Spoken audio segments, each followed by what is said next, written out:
Bismillahirrahmanirrahim. Assalamualaikum warahmatullahi wabarakatuh.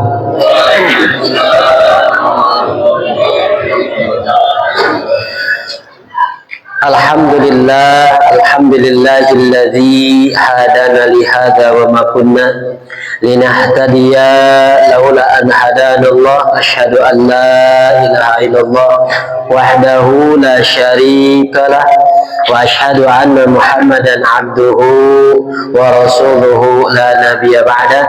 Allahumma salli wa sallim ala sayyidina Muhammadin wa ala alihi wa ashabihi ajma'in. Rabbi israh li sadri wa yassir li amri wahlul 'uqdatam min lisani yafqahu qawli, amma ba'du. Hadirin wal hadirat, bapak-bapak, ibu-ibu, jamaah Masjid Al-Kautsar, syukur alhamdulillah kembali kita panjatkan kehadirat Allah Subhanahu wa taala karena sampai malam hari ini kita masih diberikan kesehatan oleh Allah Subhanahu wa taala, sehingga dengan nikmat kesehatan ini kita bisa hadir dari rumah ke masjid pertama dalam rangka menjalankan sholat maghrib berjamaah, dan insya Allah ba'da sholat maghrib ini kita lanjutkan kembali dengan salah satu kewajiban kita yang lain, yakni thalabul ilmi. Bapak Ibu yang dimuliakan oleh Allah Subhanahu wa taala, kajian kita malam hari ini kita lanjut kembali, yakni masih di surat Al-Baqarah ayat 62. Quran surat Al-Baqarah ayat 62.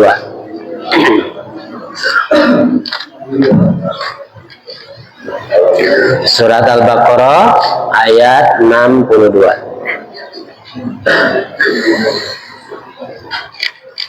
A'udzu billahi minasy syaithanir rajim. Bismillahirrahmanirrahim. Innal ladzina amanu wal ladzina hadu wan nasara was-sabiina man amana billahi wal yawmil akhir wa amila salihan falahum ajruhum 'inda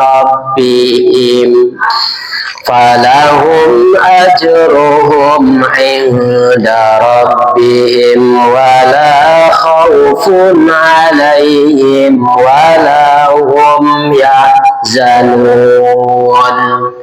Wa idh akhadna mitsaqakum wa rafa'na fawqakumut tur khudhu ma atainakum biquwwatin wadhkuru ma fihi la'allakum tattaqun.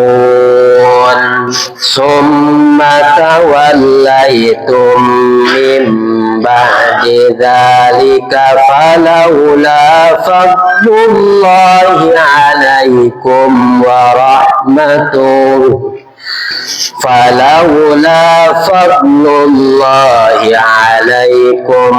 rahmatuhu lakuntum minal khasirin.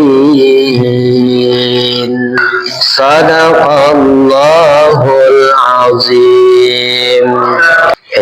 Bapak Ibu, malam ini kita tambah tadarusnya 3 ayat 62 sampai 64. Bapak Ibu yang dimuliakan oleh Allah Subhanahu wa taala, pada pertemuan yang lalu kita sudah membahas tentang pernyataan dari Bani Israel yang disampaikan kepada nabinya Nabi Musa alaihissalam, di mana mereka sudah tidak sabar dengan makanan yang diberikan oleh Allah kepada mereka, berupa mana dan salwa.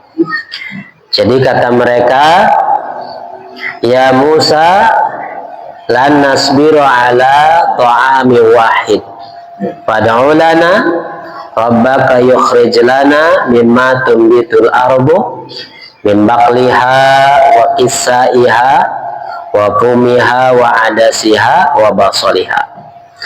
Jadi kata Bani Israel kepada Nabi Musa alaihi salam, wahai Musa, kami sudah tidak tahan lagi dengan makanan itu lagi, itu lagi. Apa yang dimaksud dengan makanan wahidah tersebut? Maksudnya mana dan salwa. Padahal Bapak Ibu, mana dan salwa yang dianugerahkan oleh Allah Subhanahu wa taala kepada Bani Israel, itulah sebetulnya makanan yang paling spesial yang tidak diberikan mungkin kepada yang lain. Tapi bagi Bani Israel, selain dia mendapatkan nikmat, ya, atasnya itu dinaungi awan oleh Allah Subhanahu wa taala, kemudian makanannya disiapkan dari mana dan salwa. Mana itu adalah makanan yang manis seperti madu, kemudian salwa adalah daging burung apa, Pak? Burung puyuh, ya. Nah, mungkin burungnya beda sama kita, ya. Burung puyuhnya mungkin beda. Tapi yang jelas makanan itu didapatkan oleh Bani Israel tidak sulit, karena itu adalah pemberian dari Allah Subhanahu wa taala. Tapi apa bagi Bani Israel ketika diberikan nikmat oleh Allah Subhanahu wa taala, dimudahkan untuk mendapatkannya? Justru Bani Israel ketika diberikan nikmat yang banyak oleh Allah Subhanahu wa taala, dia tidak bisa bersyukur kepada Allah Subhanahu wa taala.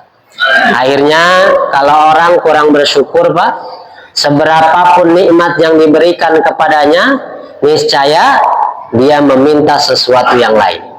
Kenapa?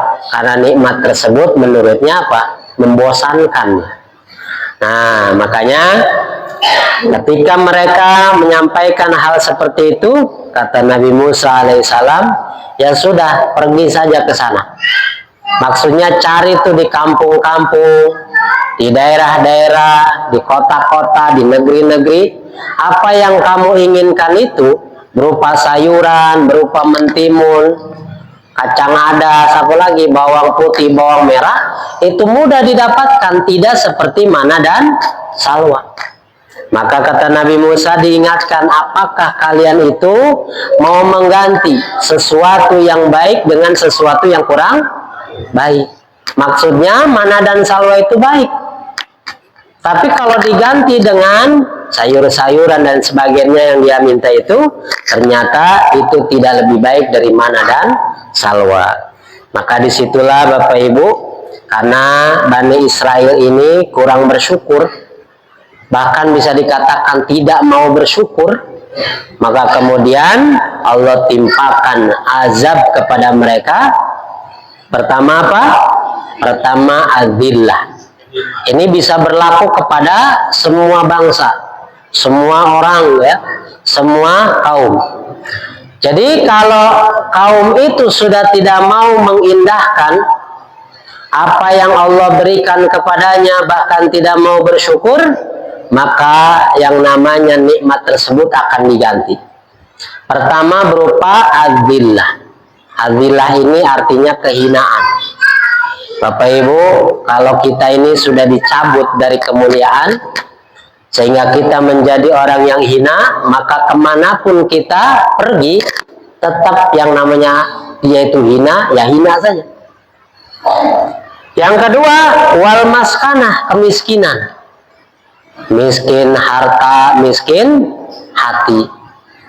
Hartanya banyak, kalau hatinya miskin, kurang terus, Pak. Apalagi hartanya sedikit. Waduh, ya sudah itu. Yang kedua, setelah mendapatkan kehinaan hidup, kemiskinan ditambah mati, langsak. Namanya waba'u bighadabi minallah. Waktu hidup sudah hina, sudah miskin, mati dapat azab dari Allah Subhanahu wa taala. komplit itu Pak. Ada kan orang Pak ya, biarlah kita hidup di dunia mungkin kurang kaya katanya, tapi nanti di akhirat tidak kekurangan. Itu bagus Pak, masih bagus ya. Yang lebih bagus itu di dunia dia kaya raya, mati masuk. Wah itu komplit itu Pak. Tapi ada yang komplitnya terbalik. Sudah di dunia belangsak, mati masuk neraka lagi. Kayaknya orang ini kenapa gitu bisa belangsak begitu ya.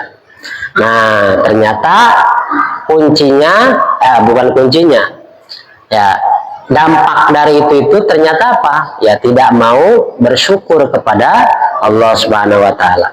Nah, orang yang tidak mau bersyukur bukan cuman Bani Israel Bapak Ibu.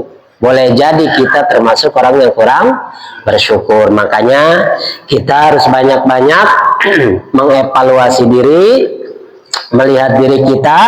Jangan-jangan seumur kita sekarang ini kita bukan orang yang pandai bersyukur kepada Allah Subhanahu wa Ta'ala. Maka di ayat 62-nya Bapak Ibu, Allah Subhanahu wa Ta'ala berfirman, innalladzina amanu, sesungguhnya kata Allah, orang-orang yang beriman. Berarti dia yang yakin ya kepada Allah, kepada hari akhir. Walladzina hadu, dan juga orang-orang Yahudi. Yahudi disebutnya hadu ya.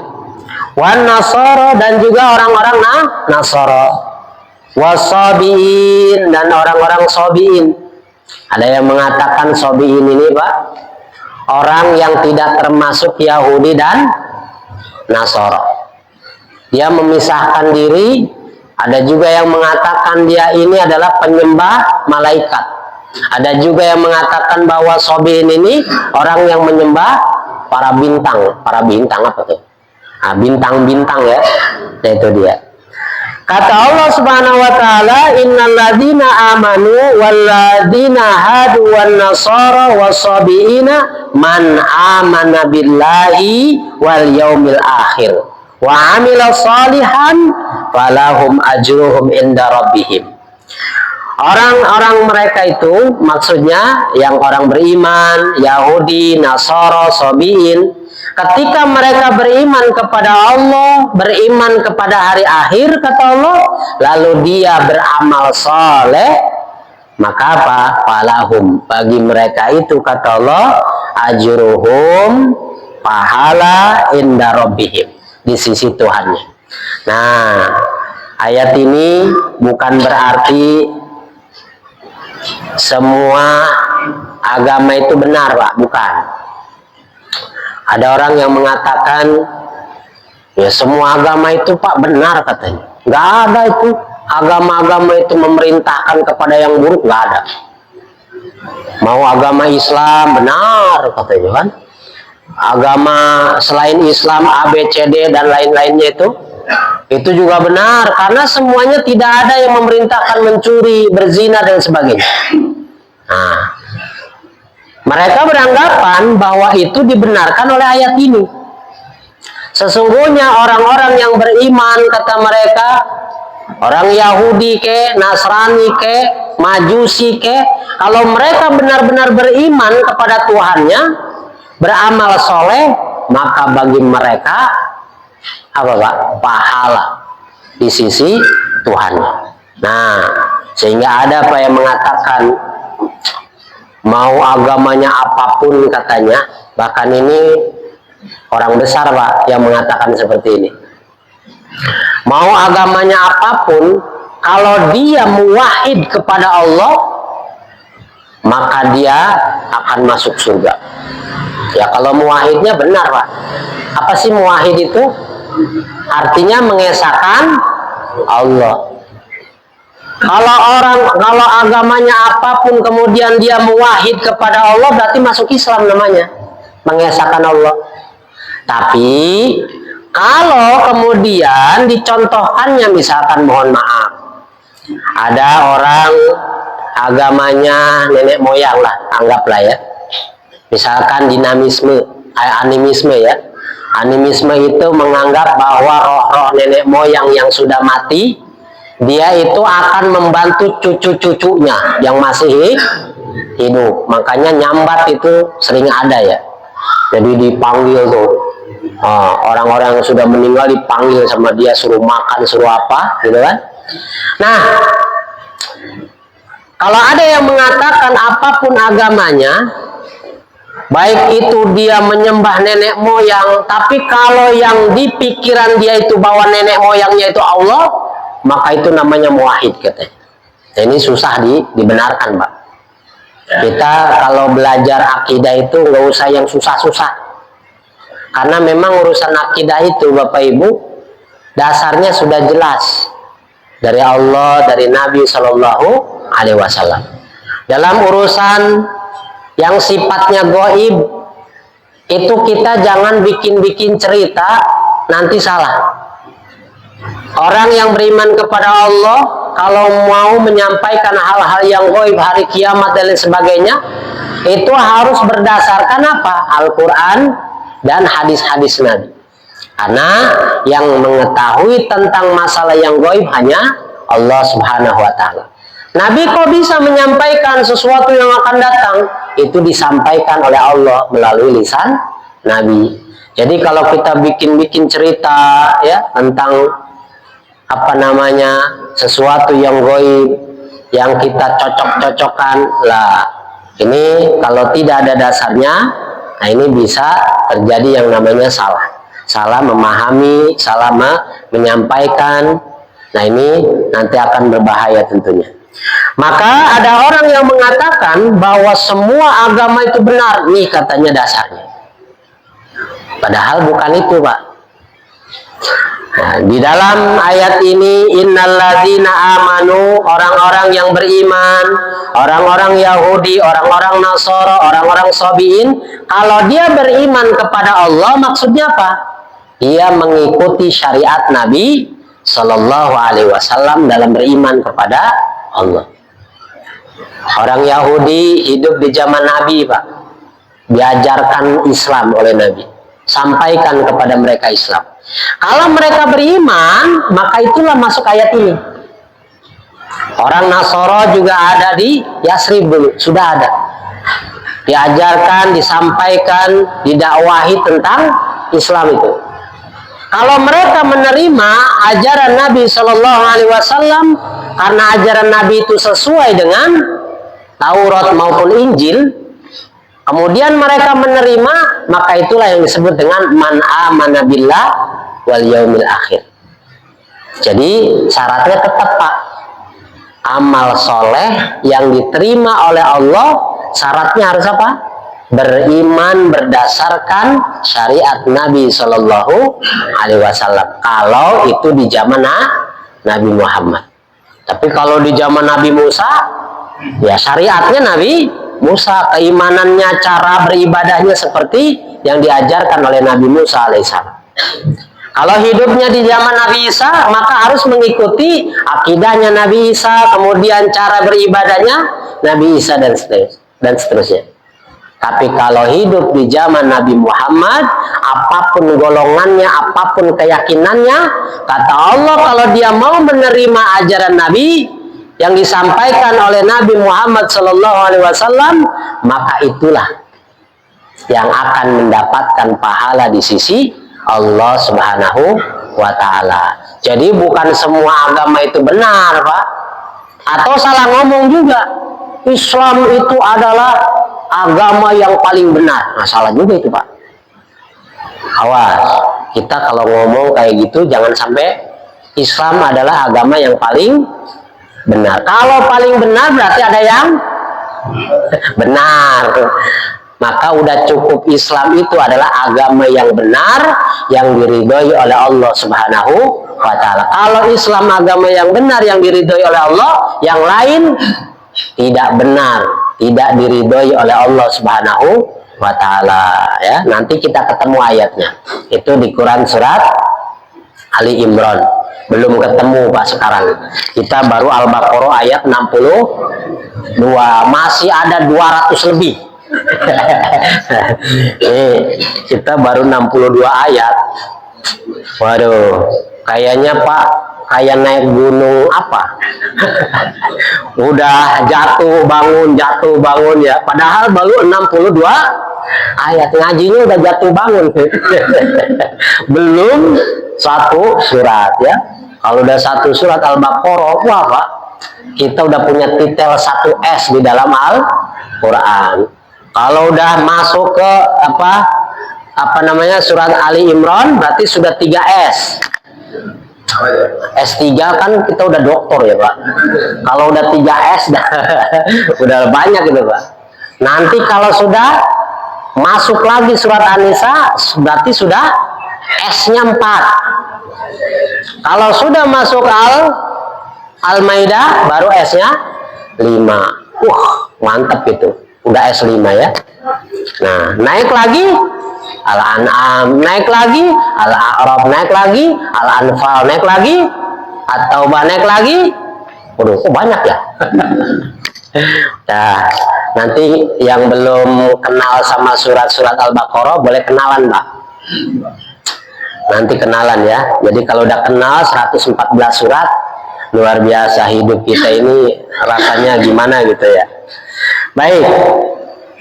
Jadi siapapun manusia itu, apapun keyakinannya, kalau dia mau masuk Islam, setelah masuk Islam kemudian dia buktikan keislamannya dengan amal soleh, maka baginya pahala di sisi Allah Subhanahu wa Ta'ala. Jaminannya apa? Wala khauf, tidak ada rasa takut. Berarti kalau hidup nggak ada rasa takut, apa namanya Pak?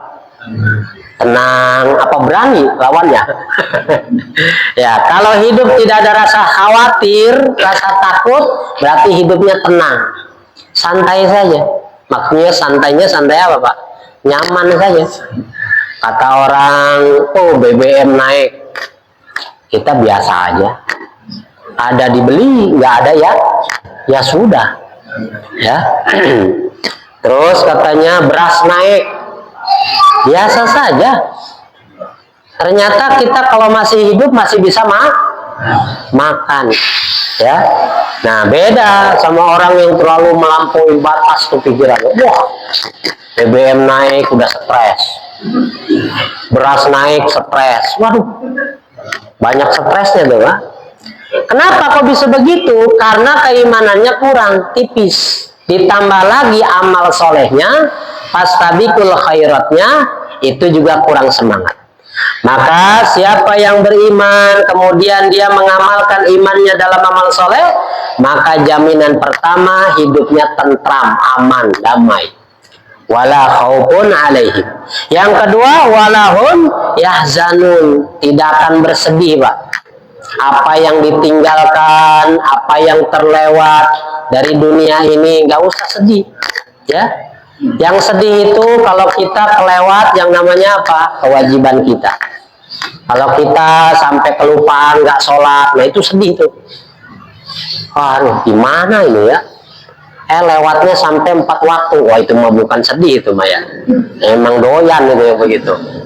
Nah, jadi walahum yahzanun, tidak akan bersedih hati, ini termasuk bagi orang-orang yang meninggal. Kalau kita punya keimanan yang mantap Pak, ditambah amal solehnya banyak, berarti apa? Persiapan meninggal itu sudah disiapkan dari jauh-jauh hari. Mati, maka jaminannya tidak ada rasa kekhawatiran.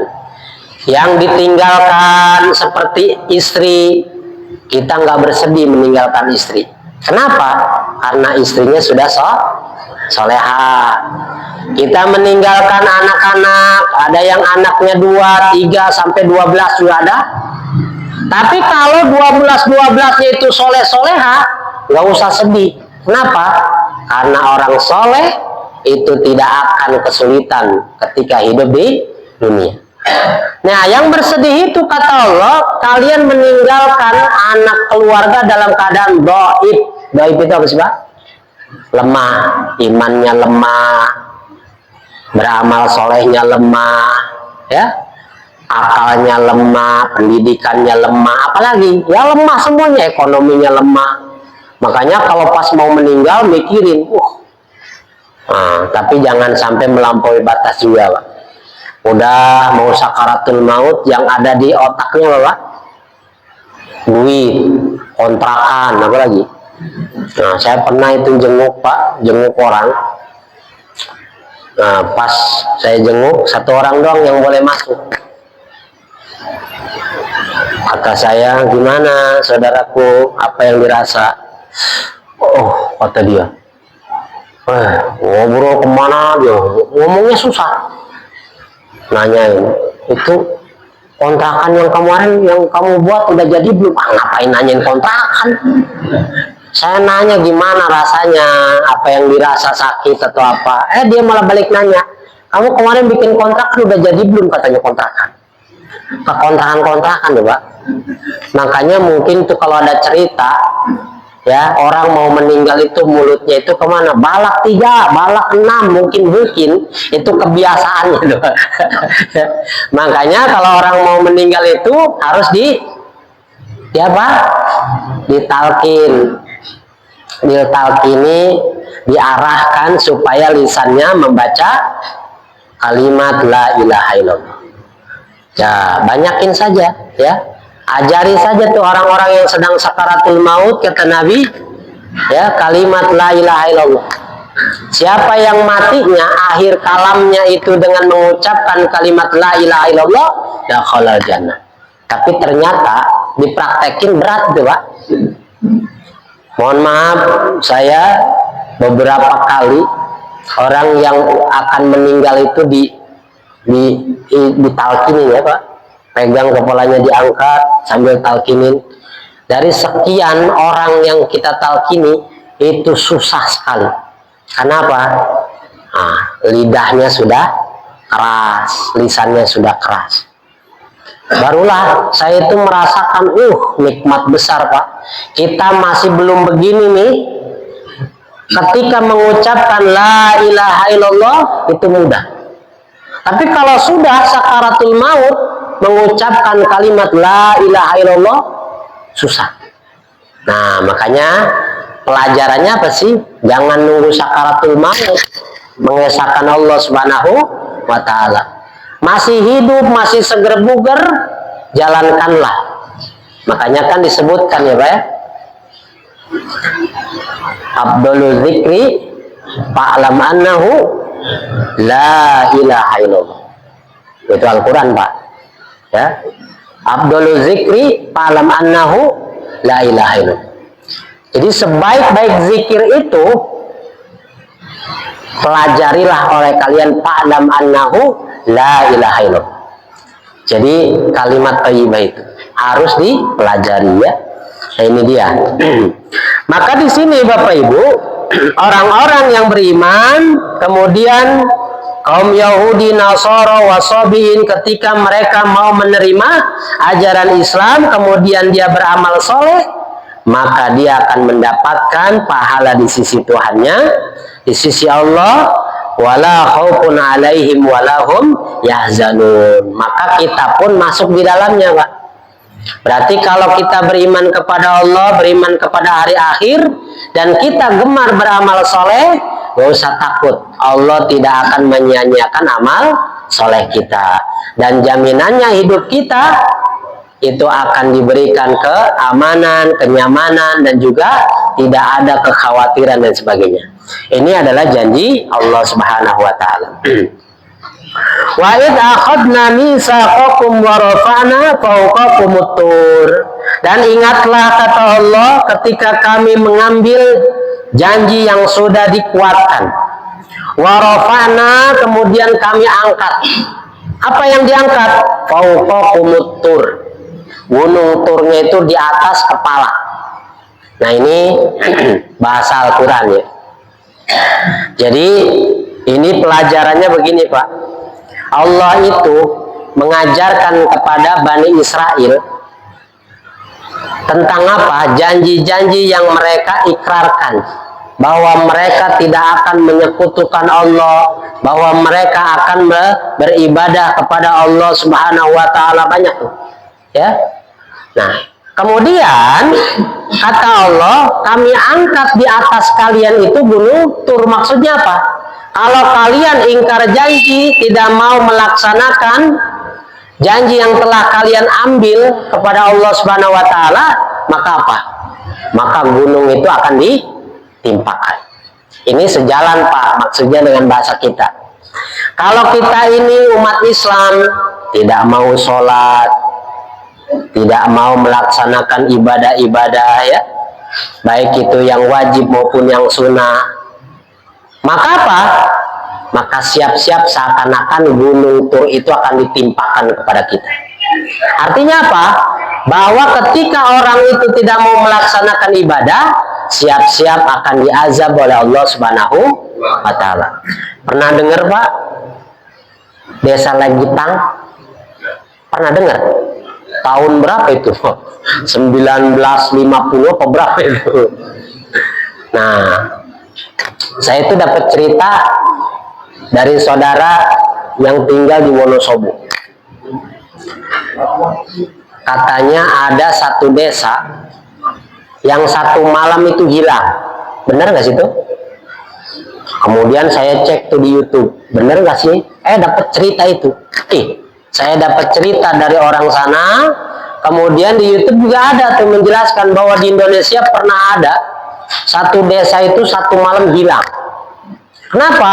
Ternyata ada yang mengatakan hilangnya itu ditimpa gunung. Jadi gunung ini ada kali, ini desanya, desa Legitang itu. Malam-malam kata desa-desa yang lain itu ada suara bergemuruh, tahu-tahu hilang. Dan anehnya katanya, kalau misalkan nih gunung longsor, maka yang pertama keurugan apa Pak? Kalinya hilang. Ini kalinya nggak hilang. Justru ini seakan-akan ini gunung ini pindahnya ke sini. Nah, ternyata dicari-cari kan, biasa. Kenapa sih kok bisa begitu? Allah bisa mengajar seperti itu. Ternyata sudah banyak desa itu sudah melampaui batas ya. Jadi desa itu melakukan perbuatan dosanya sudah melampaui batas, sehingga langsung dihabiskan oleh Allah Subhanahu wa taala, satu malam semuanya tertimbun. Maka bahasa itu pun bisa kita pelajari. Wa idz akhadna mitsaqakum wa rafa'na fawqakumut tur. Dan ingatlah ketika kami mengambil janji ya kalian, dan janji itu kami juga mengangkatkan di atas kalian itu apa? Gunung itu. Jadi kalau janjinya tidak ditepati, gunung itu ditimpakan. Yang tidak mau beribadah, maka siap-siap diberi apa? Azab seperti itu. Nah, ini sudah menjadi rumus Pak dalam Al-Quran. Jadi mudah sekali. Khudhu, maka kata Allah, ambillah ma'atainakum, apa yang kuberikan kepada kalian. Kalau di zaman Bani Israel yang diberikannya apa? Bisa Taurat, bisa Injil. Tapi kalau umat kita ini sekarang yang diberi sama Allah kepada kita apa? Al-Quran. Nah, ini Al-Quran nih Pak. Nah, kata Allah, ambillah apa yang datang kepada kalian, yang kuberikan kepada kalian, yakni Al-Quran. Kemudian apa? Peganglah erat-erat di kuah. Nah, jadi bahasanya bukan begini Pak. Oh, Allah nyuruhnya apa? Suruh ambil, pegang erat-erat di kuah. Berarti dipegangin aja. Bukan. Maksudnya Al-Quran yang diberikan oleh Allah kepada kita, ambil tuh pelajaran di dalamnya. Makanya Al-Quran ini tidak akan bermanfaat kecuali apa Pak? Dipelajari, dipahami. Kalau Al-Quran cuma ditaruh di atas bupet, ditaruh di atas lemari, itu Al-Quran gak bermanfaat, ya. Nah, apalagi kalau Al-Quran di rumah kita itu Pak, cek ya, masih ada labelnya 102.000. Ternyata belinya udah lama belum dibuka-buka itu. Saking apanya? Saking sayangnya sama Al-Quran. Ya, buat dipegang-pegang aja katanya Pak. Bukan ya. Al-Quran itu pelajari, dikucek-kucek dipelajari sampai ini begini Pak, itu udah habis-habisan di Al-Quran ya Pak. Nah, jadi kalau Al-Quran kitanya itu dekil, lecek, berarti kita baca, kita pelajari, dibulak-balik. Tapi kalau Al-Qurannya masih wangi gitu ya, masih wangi, berarti tandanya Al-Qurannya jadi jimat ya. Nantilah tempelin aja tuh di atas pintu. Males lah baca Allahu la ilaha illallahul hayyul qayyum la ta'khudhuhu, males mah bacalah, tempelin aja di atas pintu. Apa ditempelin? Biar setan nggak masuk. Ternyata kata Al-Quran sendiri, setan itu minal jinnati wan nas. Ada setan jin, ada setan Ternyata orang yang nggak mau beriman dengan benar, nggak mau beramal soleh, itu kategori syaiton. Berarti kita yang nggak begitu tuh, kalau masuk ada tulisan la ilaha illallah, berarti ngusir setan itu, baik. Ternyata setannya kita. Nah, itu makanya Al-Quran itu artinya ambillah pelajaran-pelajaran di dalamnya, pahami dengan baik, ya.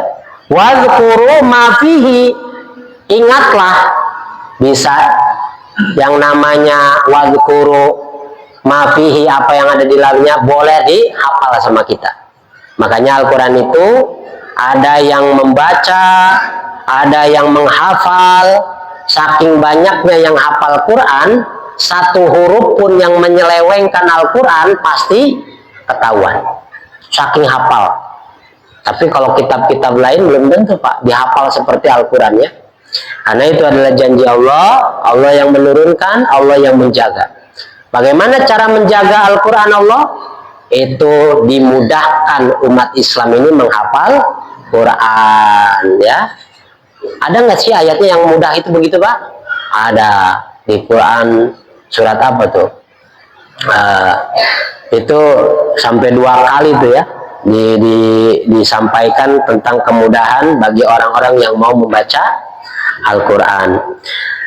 Nah, kalau kalian sudah mengambil pelajaran di dalamnya, kemudian kalian mengingat-ingat dengan baik, la'allakum tattaqun ya, supaya kalian, kata Allah, bisa mencapai derajat ketakwaan kepada Allah Subhanahu wa taala.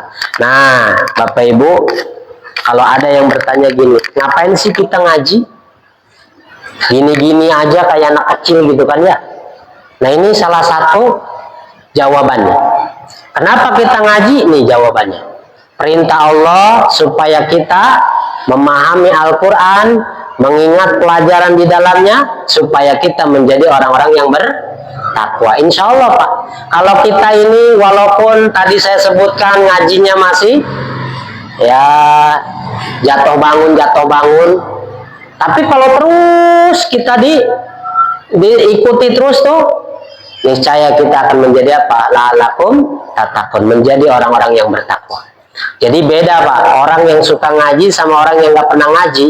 Walaupun kelihatannya kayaknya kok biasa aja, tapi akan ada perbedaannya. Orang yang suka ngaji dengan orang yang tidak pernah ngaji ya. Jadi inilah salah satu alasannya kenapa sih kita harus ngaji. Nah, ayat yang terakhir Bapak Ibu. Summa tawallaitum min ba'di dzalik falaula fadlullahi alaikum wa rahmatuhu lakuntum minal khasirin. Kemudian kata Allah, kalian berpaling. Berarti ini masih berkaitan dengan ayat yang tadi. Ya, ini apa? Bani Israel itu banyak janji-janjinya. Salah satunya adalah mengesahkan Allah Subhanahu wa taala. Nah, ternyata setelah mereka diberikan kesempatan hidup yang panjang dan lain sebagainya, maka mereka banyak yang berpaling dari janji-janji tersebut.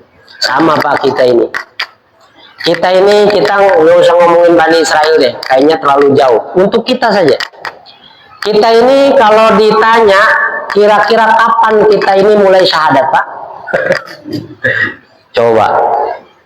Ada yang syahadat masih orok kene udah syahadat, Pak. Kamu kapan mulai syahadat? Nggak tahu ya, pokoknya saya bentak itu sudah Islam. Berarti bapak ibunya Islam. Berarti syahadatnya otomatis. Nah, ada yang syahadatnya sudah tua baru syahadat, baru masuk Islam. Nah, di sini Bapak Ibu, orang yang bersyahadat itu akan diambil tuh janji daripada syahadatnya. Coba Pak, kita bersyahadat. Asyhadu an la ilaha illallah, maknanya apa? Aku bersaksi bahwa tiada Tuhan yang berhak diibadahi kecuali Allah. Itu janji kita, Pak. Ikrar kita itu. Wa asyhadu anna Muhammadan abduhu wa rasuluh. Dan aku bersaksi bahwa Nabi Muhammad adalah hamba Allah dan Rasulnya. Itu yang pertama. Atau yang biasa, wa asyhadu anna Muhammadar rasulullah. Dan aku bersaksi bahwa Muhammad adalah utusan Allah. Ini syahadat kita, Pak. Pernyataan kita, ikrar kita. Ini kita akan bertanggung jawab dengan ikrar kita ini. Jangan sampai orang yang mengucapkan syahadat asyhadu alla ilaha illallah wa asyhadu anna Muhammadar Rasulullah salat tilo puasa komo nungarana ibadah maliyah mal ibadah mal rek ngaluarkeun duit hese amat nya kotak infak waduh dibere goceng kegedean keluarkan 2.000. Besok dapat rezeki lagi naik sedikit, alhamdulillah 5.000. Naik lagi rezekinya, nah kira-kira naik lagi 10.000 nggak Pak? Naik lagi lah 10.000. Dapat rezekinya gede lagi 20.000 naik lah. Kayaknya berat Pak. 10 lagi, 10 lagi. Nah, kalau zaman sekarang mah beda Pak, pakainya scan. Barcode 2.000 udah nggak level katanya. Cekek, waduh, 2.000 kayaknya kalau cekek mah nggak kena Pak. Nah minimal kan 10.000, 20, 30, 40 cepet, 2 cepet gitu kan. Nah makanya di sini boleh Pak, boleh di situ kasih nih tempat infak. Biarkan orang yang mau berinfak dimudahkan caranya. Nah kotak infaknya ada kuirisnya nih. Aduh nggak bawa uang receh Pak. Nah, tinggal scan doang. Nah, nggak ada istilah nggak berinfak ya. Nah, itu dia. Jadi sedikit lagi Pak, nggak apa-apa, sedikit lagi. Sekiranya apa namanya, ketika kalian itu tidak melaksanakan apa yang mereka ikrarkan tersebut, maka sekiranya bukan karena karunia dan rahmat Allah, niscaya kamu adalah tergolong orang-orang yang rugi. Kita ini Pak, nggak sholat, nggak melaksanakan ibadah, itu tidak langsung dihukum Pak. Bapak nggak sholat, nggak ada yang mukul kepalanya bletak gitu kan, nggak ada. Dibiarkan, bahkan sampai mati orang nggak sholat, dibiarkan sama Allah. Nah, maksudnya apa? Andaikan kalian itu bukan karena rahmat kasih sayang Allah, kalian berbuat zalim, berbuat apa namanya berdosa, itu tidak langsung diazab. Kalau langsung diazab, kita ini habis semua Pak. Kita nggak sholat langsung dibakar, mati kita. Kalau orang nggak melaksanakan ibadah langsung diazab, mati, habis semua. Tapi karena kasih sayang Allah, kita ketika melakukan keburukan, Allah kasih waktu supaya apa? Supaya kita mau memperbaiki diri. Nah, tapi kalau tidak memperbaiki diri sampai mati, la'alakum la'alakum apa? Kuntum minal khasirin ya. Jadi kalian akan menjadi orang yang rugi. Baik Bapak Ibu, karena waktunya sudah habis, mudah-mudahan apa yang kita pelajari di malam hari ini bermanfaat. Mari kita tutup dengan doa kafaratul majlis.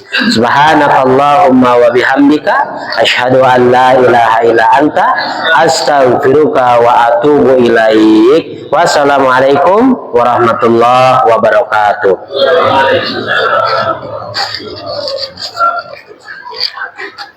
Ya